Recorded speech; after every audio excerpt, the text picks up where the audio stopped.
तुझ्या कामामध्ये कोणीही ढवळाढवळ करणार नाही. सगळं काही तू ठरवशील, कारण सावली हर्बल्सला जन्म तू दिलायस.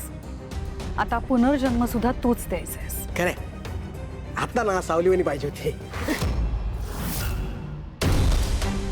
म्हणजे असं बोलायचं होतं की मला ते सावली हर्बल्स. राहू दे आता, चल उशीर होतो आपल्याला. चल येतो आई संध्याकाळी. ये लवकर या. या शंकररावांचं काय कळतच नाहीये मला अजिबात. काय आहे, काय म्हणालात तुम्ही? फोन कोण उचलत नाहीये, काय झालं? अगं फोन लावते कधीपासून, उचलतच नाहीये अजिबात. आई, मला काय वाटतंय त्यांनी विचार वगैरे बदलला नसेल ना? नाही म्हणजे आजकाल बरीच लोक असं करतात, म्हणजे आधी मोठ्या मोठ्या बाता मारतात आणि नंतर पळून जातात. तसं तर नसेल. मोनिका, शंकरराव त्यातले नाही आहेत. खूप सज्जन आहेत ते. असं अजिबात करणार नाहीत. शब्दाचे पक्के आहेत. काहीतरी गडबड असेल, कामात असतील म्हणून उचलत नसतील. थोडासा वेळ देऊन बघूया त्यांना, उचलतील. तर आई, तुमचा कॉल झाला तर मला नक्की कळवा, म्हणजे मला कळेल कॉन्टॅक्ट झालाय म्हणून. मी जरा मावशीकडे जाऊन येऊ, तिची तब्येत बरी नाहीये म्हणून म्हणलं भेटून येते. चालेल? हो जा ना. परत येशील तेव्हा डायरेक्ट ऑफिसमध्येच ये, मी वाट बघते. ओके.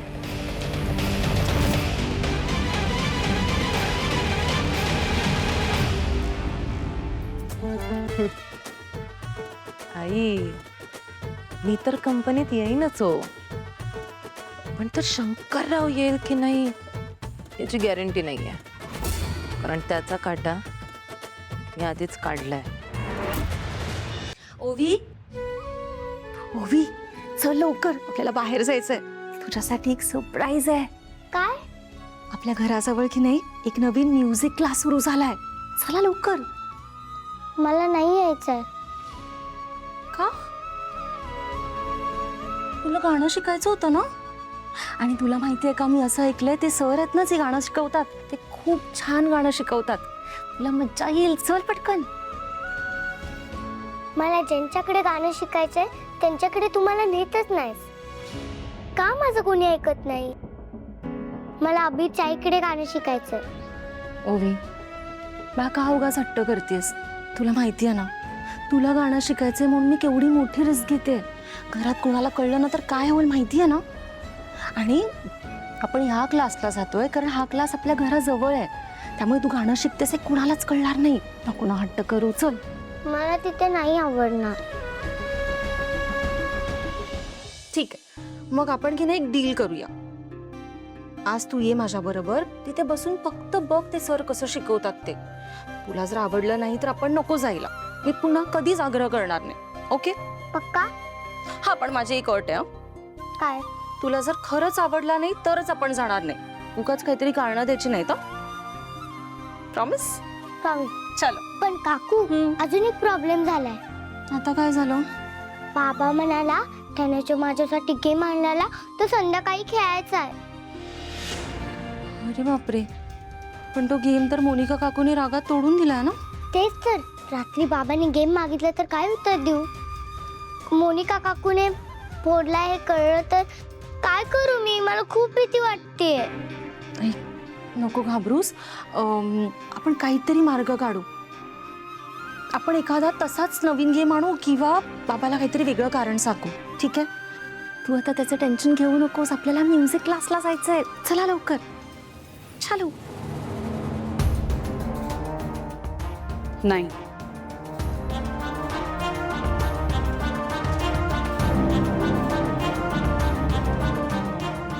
नाहीच लागत आहे त्यांचा फोन. काही कळायला मार्ग नाहीये. मला वाटतं त्यांनी निर्णय बदलला असेल. शंकररावांनी? इम्पॉसिबल.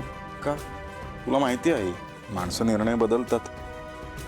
शंकररावांनी पण निर्णय बदलला असेल.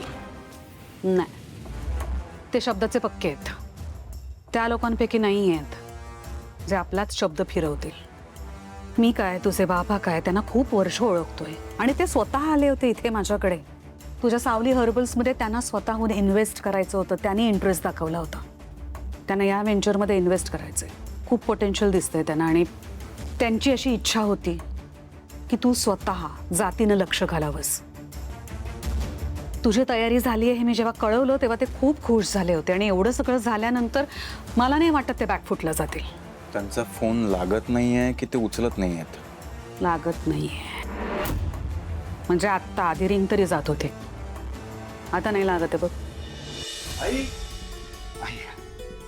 हे बघ, एजंटनी काही फोटो पाठवले नवीन गोडाऊनचे. काय लोकेशन आहे माझे, परफेक्ट लोकेशन आहे. तू फक्त बघ, मग फायनल करतो कॉन्ट्रॅक्ट. ऐक जरा, आत्ता माझं डोकं चालत नाही, मी नंतर तुला हवं ते बघते. आता आता नको प्लीज, जस्ट बघून तर घे ना. आता नको. काय झालंय? हा, शंकरराव रे, एका तासापूर्वी मीटिंग होती, अजून आलेले नाही आहेत. He is a very punctual man. इतक्या वर्षात असं कधीच नाही केलंय आणि मुख्य म्हणजे त्यांचा काहीच कॉन्टॅक्ट सुद्धा होत नाही. हो का? ट्रॅफिक मध्ये अडकले असतील, येतील ते. ट्रॅफिकमध्ये अडकले असते तर फोन लागला असता ना त्यांना. फोनच लागत नाही. आई, मला असं वाटतं काहीतरी वेगळं आहे. मला सुद्धा तसंच काहीतरी वाटतंय. असे गायब होणाऱ्यातले नाही आहेत ते. ए बाबा, तू काहीतरी वेगळ्या शंका घेऊ नकोस. हे केस सॉल्व्ह करायला लागल्यापासून ना असं काहीतरी भलतेच विचार करतो. लक्ष देऊ नकोस. हां, म्हणजे मला असं वाटतंय की ते संकटात अडकलेले असतील कदाचित, किंवा नाही, म्हणजे आजकालची परिस्थिती नाही सांगता येत ना, कुठे काहीही होऊ शकतं.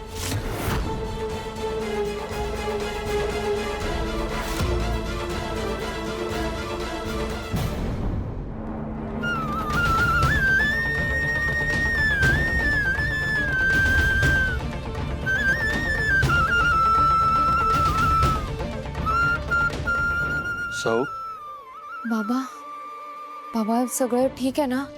ती माणसं कोण होती? त्यांचा पत्ता वगैरे लागला का? लागला पत्ता. CCTV फुटेजमध्ये मी त्यांना बघितलं. चेहरे ओळखीचे आहेत ते. कोण आहेत ते? चोर वगैरे? ग चोर कसले? चोर असते ना ते एक वेळ परवडलं असतं. 2% लोक आहेत ती. म्हणजे मला समजलं नाही. थोडक्यात सांगायचं तर जागा माफियांचे एजंट होते ते. त्यांना आपली गुरुकुलाची जागा विकत घ्यायची. काय? अशी कशी जमीन हवी होती? आपण ती जमीन आपल्या मुलांच्या शिक्षणासाठी राखून ठेवली आहे ना? स्वतःच्या बापाची जमीन असल्यासारखे वागत होते. मला आमिष देत होते. मला म्हणे जागा विकली तर तुमच्या पुढच्या 7 पिढ्या बसून खातील. म्हटलं मला नको येते. कळलं ना? काय आहे, त्यांच्या शहरातल्या एका मोठ्या मल्टीनॅशनल कंपनीला तिथे एक प्रोजेक्ट उभं करायचं आहे, म्हणून त्यांना ती जागा हवी आहे. खूप प्रयत्न केला समजावण्याचा. मी म्हटलं एक लक्षात ठेवायचं, गुरुकुल माझं आयुष्य आहे आणि माझं आयुष्य विकत घेणारा अजून जन्माला यायचं आहे. चांगली गोष्ट आहे ना बाबा. तुम्ही सगळ्या गोष्टी स्पष्टपणे त्यांना सांगितल्यात आणि त्यांनी ऐकलं. मग आत्ता काळजी करण्यासारखं काय आहे? काळजी करण्यासारखं आहे बाळा. काय ना, अशा माणसांचे सरळ मार्ग एकदा बंद झाले ना की वाकड्या वाटा शोधायला सुरुवात करतात ही माणसं. म्हणून सावध राहायला हवं.